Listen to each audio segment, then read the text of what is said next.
What is up? I'm here this morning. Look, if I do reviews in the morning, I ain't gonna be no makeup on this face.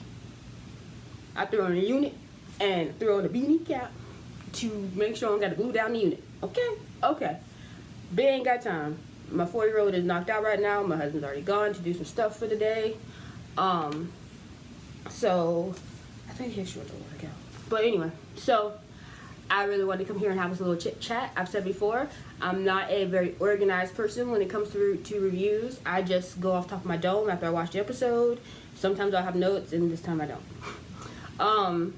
So this episode did not sit well with my soul on the first time watching it. I did watch it twice. I watched it like 1 o'clock in the morning because I was already up, and then I watched it when my husband got up to go work out, and I rewatched it again, and the second time it felt a little bit better, but the first time I don't know. Okay, so full disclaimer, I was high when I watched it the first time, so I don't know if it was just because like my senses were heightened and I was like introspectively paying so much more attention than I may normally do. Like normally when I watch stuff, I'm working because I work at home, so I don't normally like get to like sit there in front of the screen, like actively pay attention to everything in front of me all the time. But this time I did. Twice.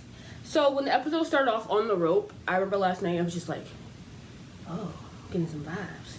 And then, of course, it's Gilead, so we get the creepiness of the Handmaids with this like 3-thing device that they pretty much pull, and Aunt Lydia's at the top, and she's like guiding them like heave ho, pull, heave ho, and it's pretty much a hanging device. I do know that this device is inspired from the Bible, from Matthew. Thank God church did something for me back in the day. I mean, just kidding. I'm still a Christian, but I don't subscribe to a church anymore. I'm just Christian. So anyway, definitely not no Gilead Christian. That ain't even Christian. That is, Lord, if Gilead was real, let me tell y'all something. If y'all believe in Gilead, y'all would have a special place in hell, okay? I believe it. There'll be a little special sector for y'all asses, because that ain't no Jesus, last time I checked. But I call Jesus my black woman sometimes, so I may be a little different than most people when it comes to God. Anyway, so like this, it starts off with the hanging, and I'm like, typical Handmaids, and I knew I probably shouldn't watch it while I was on, because it, like, Handmaid's Tale fucks me up if I'm not just chill and like, just watch it and make sure like I know like, girl, this ain't happening. Chill. If I know like, anyway. So sorry, I told y'all I'm not like that organized. So yeah, so it starts off like that. I'm not gonna go in order, but I'm gonna try as I remember it. It starts off like that, and then we basically go into a we may not go into, but I feel like right after that we go into a scene where it's off Matthew and June, off Joseph or whatever, or off who the fuck ever. She ain't off nobody, because ain't nobody effing her right now, thank God. Thank God. Ain't nobody raping her right now. Thank God. So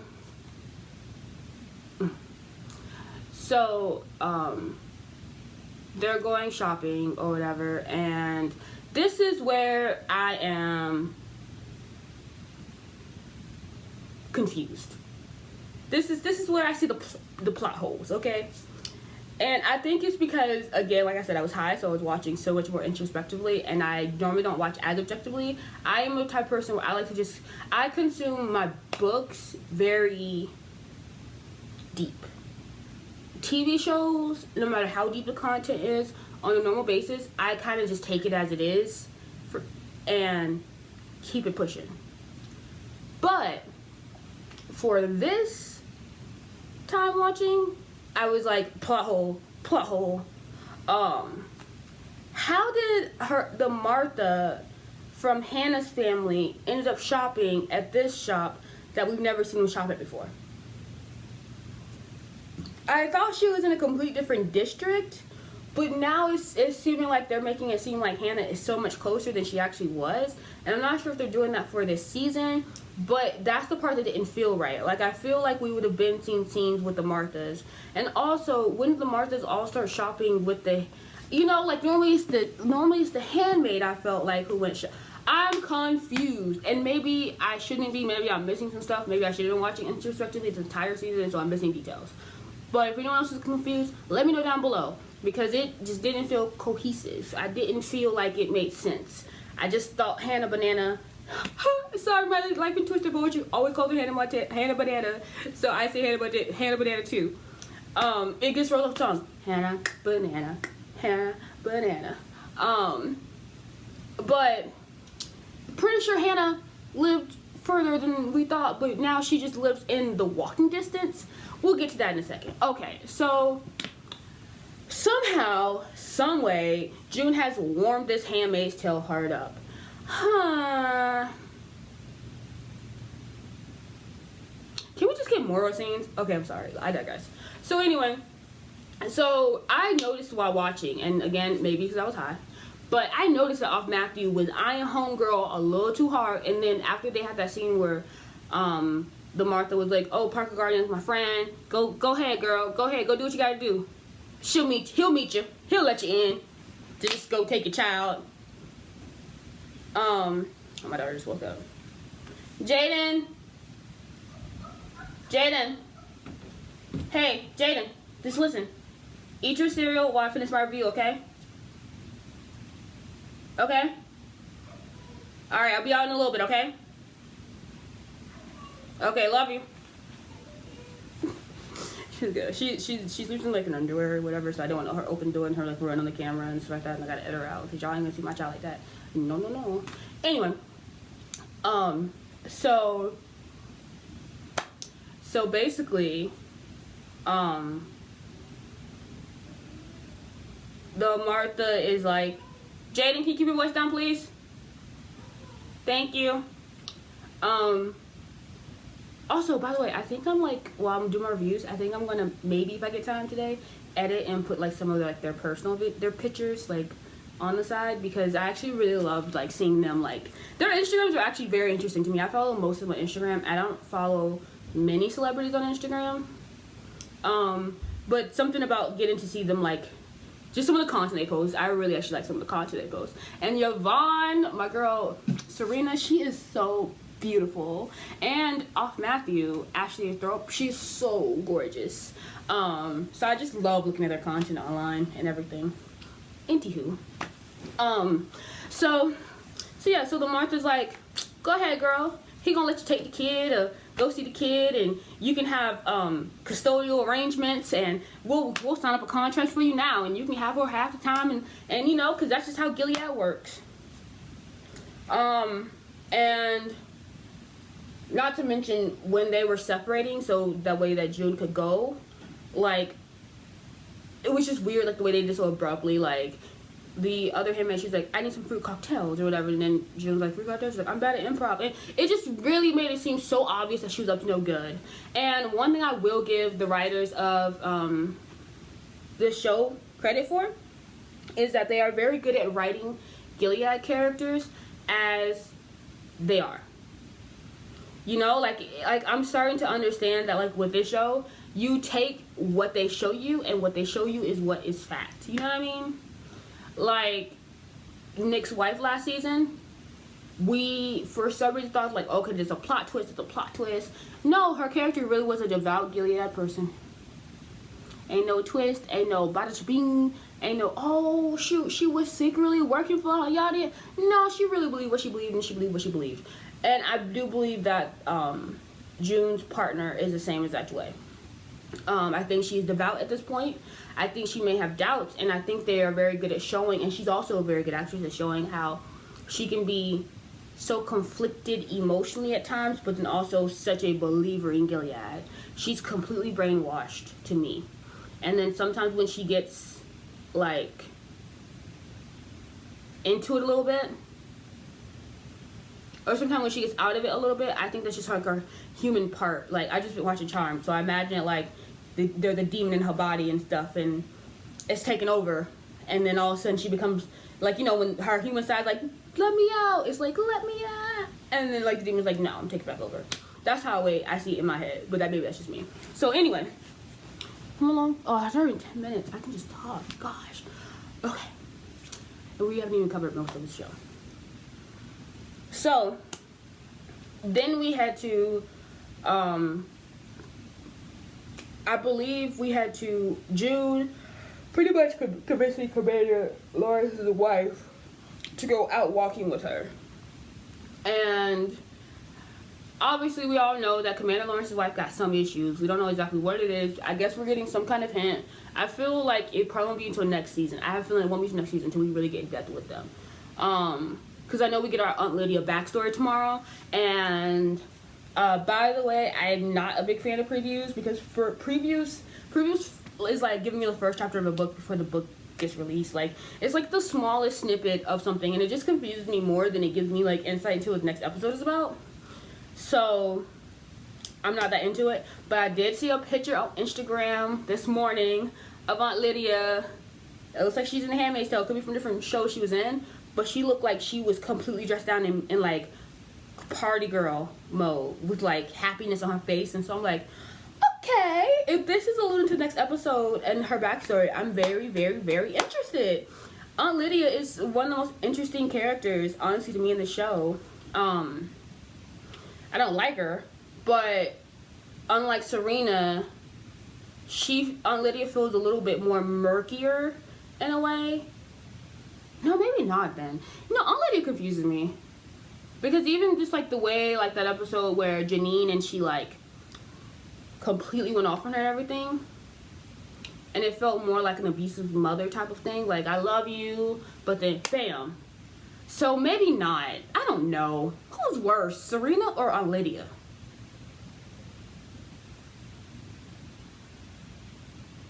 That's up for debate. You guys tell me who you think is worse down below. Hey, I love saying shit like that. I don't know why. Like, comment, and subscribe. You know, all that jazz.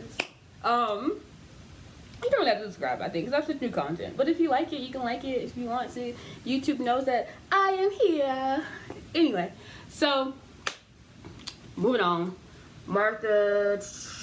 Oh yeah, so June takes her out, and you know, again, June feels so selfish to me. June feels so selfish, and it just hits home with my twisted life and poetry kept saying. She feels so selfish. June is selfish, I tell you. She really is. Like, first of all, you know she in her right state of mind, but you know you can manipulate her. And then that whole thing on the bridge, boo, I wasn't playing. I wasn't falling for it. Because if it would have been me, I would be like, oh, you... Let's go back then. Because I believe that she told her that they were actually supposed to be going to school because she needed to tell her, because she needed her to play along so she can get in. Duh. Not because she thought that it was just going to be this, or not because she was like really feeling what Commander Lawrence's wife was saying and really like having emotion towards what she was saying. No, she's only thinking about Hannah.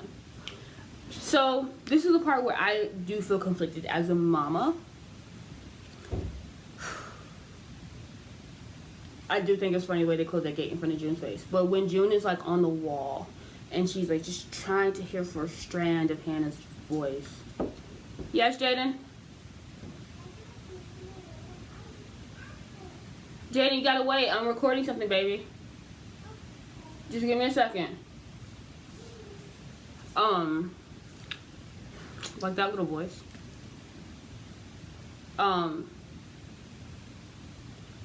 It just got me, you know? Like, when she was just listening, like that's the part that got me. Like, could I really let go of my little girl like that? For Gilead, who I don't trust at all. Don't care if she's living a quote-unquote happy life to y'all. Ugh. But when they said Parker Guardian wasn't there, I was like, y'all effed. Something was off when they said that. It was off. And maybe he was even there, and like they just said that to say that. I don't know. I don't even know what happened when she went in. I don't know. It was very interesting, but obviously this makes things seem obvious. Like you got Commander Lawrence's wife in there, probably acting a fool. They're like, who is that? Commander Lawrence's wife. They report everything, everything is reported. Like no stone is left unturned in Gilead. Jaden.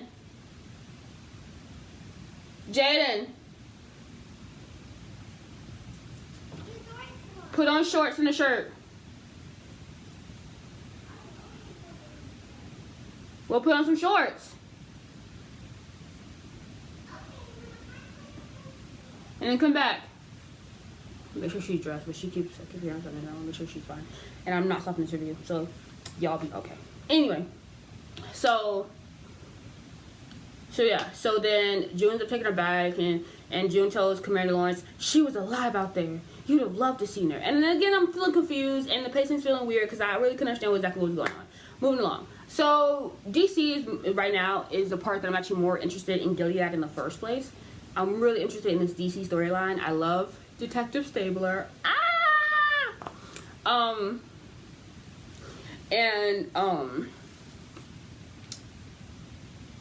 It's being seen like they want the refugees back from Gilead. Not just Baby Nicole. In fact, Baby Nicole can come last fall. They give a dang. They want the fertile people who are fertile right now to get their behind back in Gilead. And bro, I am getting nervous. Because this whole time they presented Canada as a safe haven. So now the question comes into play is that if they can extradite Nicole, they can extradite Maura. They can extradite Alexis Bledel. I forgot her character's name. Can they even extradite Alexis Bledel's wife and son? Like, oh my gosh. Huh?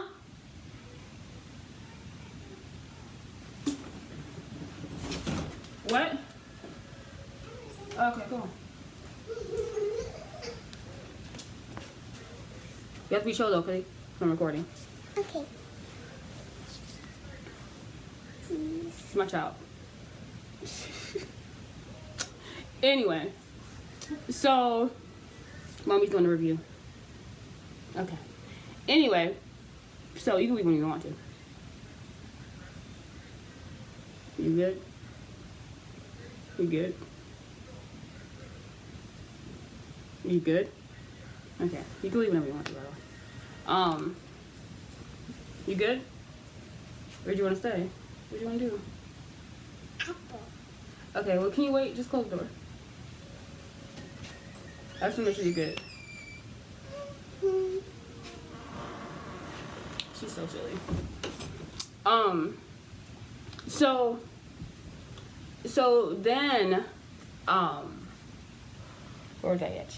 Oh yeah, DC. DC's my favorite. So Waterford's like, yeah, you know what? My career before this child, you know, we can have plenty others. And so then, I'm just gonna fast forward. Then we get a scene from Serena where Serena is going through an old home, and this was so creepy and eerie. Like, the other wife, Alexis Krebs' old girlfriend, who got her face messed up, is just like, oh, well, you know, it was a family, probably like a Baptist or something, whoever. They still got the family pictures on the wall. They said there's bunk beds there, all this stuff. I'm like, oh, okay, cool. It was kind of reminiscent to me of the building that June was held in for a little bit when she was trying to escape Gilead. And when they, when she realized that what the building was like used for or whatever. Like, so like you still got the picture of the family on the wall, and like, oh, it just creeped me the F out. Like, and again, we're seeing Serena, like, just seeing what could be her future. And again, I just don't feel like this is accurate. I don't feel like what they think is going to happen is going to happen. Let me know down below if you believe that if they do all this stuff, if they really will get Nicole back. Because I just feel like they're being used, and I feel like Detective Stabler and his wife, I keep forgetting her character name, I feel like they know good and damn well exactly everything that has been done in Serena's and Fred's history. And if they do get what they want, I feel like it's going to be, we own y'all now. Take one step out of line of what we don't want you to do, and you're done. We want you right next to us because you're going to be our pawns. Like, something. These two people are more sinister. This wife and this, child. When their true identities, their true intentions get revealed, let me tell you, that is going to be some danger for your ass. I'm telling you. They're getting into bed with people they don't even know like that. What's their track record? What's their history? What are their intentions? What are their motives? What do they really want? You think they really just want to let y'all eat under their house for free? For fun? For kicks and giggles? No! There is a bigger reason. I'm telling you. There are very, like, okay, so I'm an Enneagram 6 but I'm also a 2. 2s are known for being helpful. 6 known for being loyalists. I'm loyal to bone, and I'm also I like to be helpful. And being a helpful person, I have learned that a lot of people actually get more suspicious of people who do want to help because they're always worried about their true intentions. And I completely understand that now because I'm the type of person where I really do like to get help. Like the only intention half the time, actually more than half the time, is that it just makes me feel better. But I understand that most people don't operate like that, so a lot of people have learned not to bunk with people or not to trust people right away who do stuff like that. So I get it. So now I just like pretty much focus on being that type of person and giving that type of energy to people who are close to me, which that should be that way anyway. So I'm telling you, they get into bed with someone they don't know, and I'm just, mark my words, 2142 of this review, mark them. Something is up with these mofos, with these two, this commander and his wife. Something. And Fred and Serena are on the roller coaster and they're just going and they think they about to go on a ride of kids, and he thinks he's about to go on a ride of dope career. Now you about to get a ride of being beat out and being a bottom to this mofo. I'm telling you, like, it ain't gonna be what you think it is. And Serena, I don't know what your future's gonna be, but it's gonna be something. And it was also interesting seeing like the wives. They went out to dinner or whatever, and like he danced with her in front of everybody and all this type of stuff. And the wives were looking at some of the other men like, So it's already showing you, first of all, that the commander, likes men, I believe. And I think they're also showing you that she, like the women or whatever, they got their own little thing because they like to be like effing around and stuff. Like there's some sinister stuff underneath. And I'm so interested to see how this all unfolds. Just take me to DC and Canada, and we can leave Gilead. I'll give a damn at this point. Anyway, moving right along. So, they also went to dinner, Serena and Fred, and Serena, again, she reminds us of how politically intelligent she is, and reminds you that she knows what's up. And she's like, they're gonna try to keep Nicole, right? And Fred's like, they will never. You know what? We ain't doing that. We get Nicole back as soon as possible. And we all know he lied because Fred gave that whole softy line about like, I would rather go to with my wife, like instead of go kill innocent creatures. You know, that day you skipped the baby shower and da-da-da-da. And like, Fred feels like that mofo who like in today's society would be tweeting out like, power to women, and in fact I love black women too, and the Puerto Ricans and the Mexicanos or whatever. Like he strikes me the type to be like very faux woke or whatever, and then be in the background raping bitches because that's what he's doing right now. Can I say that on YouTube? Oh well, I'm not monetized. Actually, I think I did sign up for that, which is about 4,000 now. I don't know how any of this works. I'm just uploading shit. Okay. Anyway, I probably should read up on that though. Anywho, so yeah, that's that. Moving along, let's get to the last storyline because we're not gonna make this too long, okay? So last storyline, we pretty much are looking at Maura and Alexis Bledel, and let me tell you something. I said last episode, there is this acting that is my favorite type of acting, and it's the acting that makes it seem like they're not acting. And Taye Diggs is one of my favorites at it. Me and my husband talk about it all the time. We love the way Taye Diggs acts because it feels like he's just a normal human. It doesn't feel like he's playing a role, and no matter what role it just feels like a human, just like an everyday. Actually, Daniel Kahula is very good at that too, I think. Alexis Bledel and Maura Poussey, Samara Wiley, are two of those people. So when you put those two in a scene, for me, I'm just like, because like, don't forget, I'm a theater kid, actress. This is my stuff. So I'm just, who the is better? I can't pick. Gosh, they're putting them in these two scenes. Like, are we alluding to like a little hooky up a little relay? Because I'm with it. I'm team with it. Because Alexis Bledel wife is cute and all, and they got the kid and all, but she don't get her like Maura get her. You know what I'm saying? You know what I'm saying? My girl Maura, she just needs some loving, some like real loving, not just like some I'ma F you in the bar bathroom real quick loving. No, she needs some real TLC. You know what I mean? And she's married to a white woman in real life, so I guess it would fit. Photograph by photographer who we know very well in the photography community, Jose Villa. Anyway, don't forget about the photographer, so I know this random shit. So they are in the coffee shop, and like they're like, she's like, we don't have a gay in common, which just looks so loose, like the stereotype, and also very true fact of like people in the community, I'm proud by, are very just like social out there and everything, and just very like intermingling crowds and just knows a lot of people, and that is kind of true. And it was just very cute how she's like, we don't have a gay in common. Like it's just way more. Just can make even the most stressful conversation just feel so nice. And I wonder why she's not at her job anymore either. Is that even a job anymore to be had?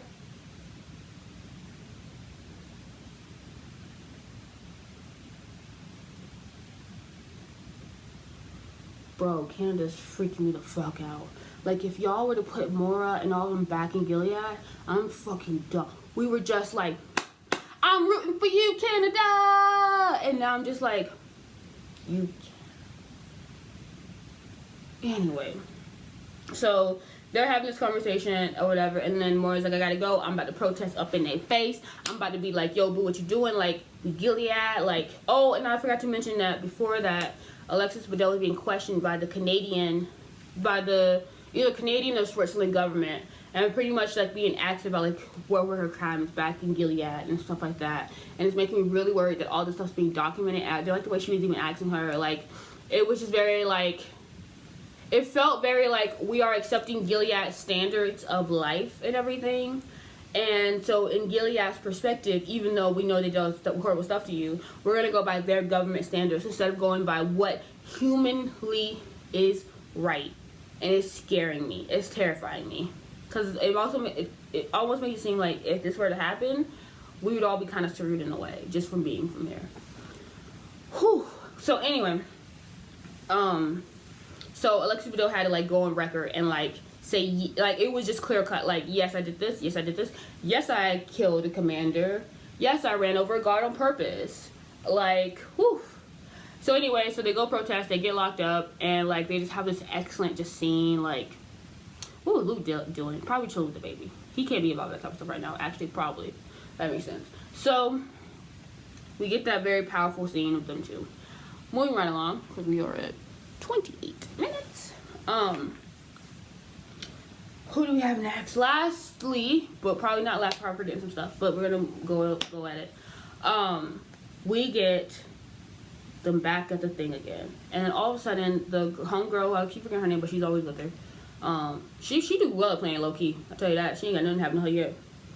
But I think she's gonna die very soon. Especially if Aunt Lydia notices that she bunks with her, she gonna get killed soon. They gonna kill everybody around June. I'm telling you. You probably Commander Lawrence. Commander Lawrence may die because it's a good girl. Everyone dies. This girl is selfish. She really is. Anyway, so I do watch the inside the episodes of Handmaid's Tale, and if I didn't watch the inside the episode, I wouldn't have known this. But apparently, I'll be honest with you guys. I'm not gonna pretend like, oh, so I totally know this thing in Handmaid. No, I didn't notice it. I knew because the director told me. So apparently the face that June had on when after the Handmaid, her friend had told her that the Mackenzies had gone, her commanders didn't even know where they're at. They don't know where Hannah's at and all type of stuff.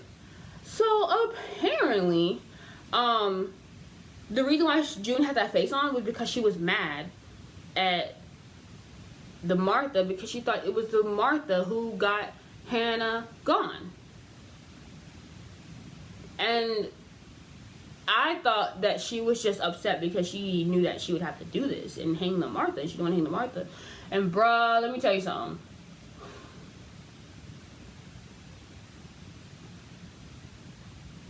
The way that Martha played that made me want to cry for real. How she was just like, and I'm assuming that was Parker Guardian next to him, and probably someone else who was like, even he probably just ran the Parker Guardian, probably didn't even know Nig that well, probably didn't know where Nig lived. Just, what up, bro? I'm here for your shift. Yeah, I'm here for my shift. And they probably just worked in the same like little thing, just like guarding to each other. And they just said, you can go too, since you just got the only y'all working next to him. Who knows? Like, it's Gilead. They ain't gotta have a lot of reason to just kill people. So June doesn't know she wants to do it, and they end up hanging her and the other people. And you, right before you see this flash to off Matthew's face looking at June, and I'm like, yeah, it was off Matthew. Then we get that confirmed when she's like, I saved you, and I'm like, bleh. But at the same time, like, June, if you don't get your hand off a black woman, if you don't get your hand off of that black woman neck, because at the end of the day, it's you who killed the Martha, because you do not sit your behind down. We already know this girl messed up. You supposed to be your right sense of mind. So why are you making everything so obvious? Why is the Martha even in the grocery store in the first place? Why didn't the handmaid tell her go shopping? How is there not more than one store? I thought every district had their own stuff. What is going on? See, me told me she walked all these miles. I don't know. What is going on? What is going on? But anyway, we get some more of the from June, and then she tries to choke her, Ashley Throp, the handmaid, and the one part I did like of the scene is the one the other ones were like protecting her, but at the same time I saw Guardians like on the top, and it's so unrealistic to be at this point that June is still alive. Houseway and a government that is so strict. I have so much anxiety so far this whole time. It's gonna be June's turn. It's gonna be June's turn. It's gonna be June's turn. And for some reason they keep going around the one handmaid. Even though I guess, hold on, Jaden. Even though I guess they really can't do anything to her, they probably wouldn't want to do anything to her at this point. Especially that would be like obvious because they need to use her to be a face for everything. But even before all this, like, how is June still here? But anyway, that's the end of the show. That's my chit chat discussion, talk, whatever you want to call it. Please like, so if YouTube knows I'm here. Please comment so we can have a convo, and subscribe if you really want to. My next videos are actually going to be more on the line of Jaden, can you be quiet? My next videos are actually going to be more on the line of actually some personal stuff. I want to just talk about some stuff about me. And like, just, I don't know, I have a lot to say, like, about my journey in life, you know? Okay. But anyway, that's all I got for right now, and I will see you guys for sure next week with hopefully a more cohesive and less plot-holed episode. Oh, actually, we get the Aunt Lydia episode, so I'm excited because Aunt Lydia's mindset is interesting. But then I hope we get back to DC because I really like seeing DC shit. So, all right.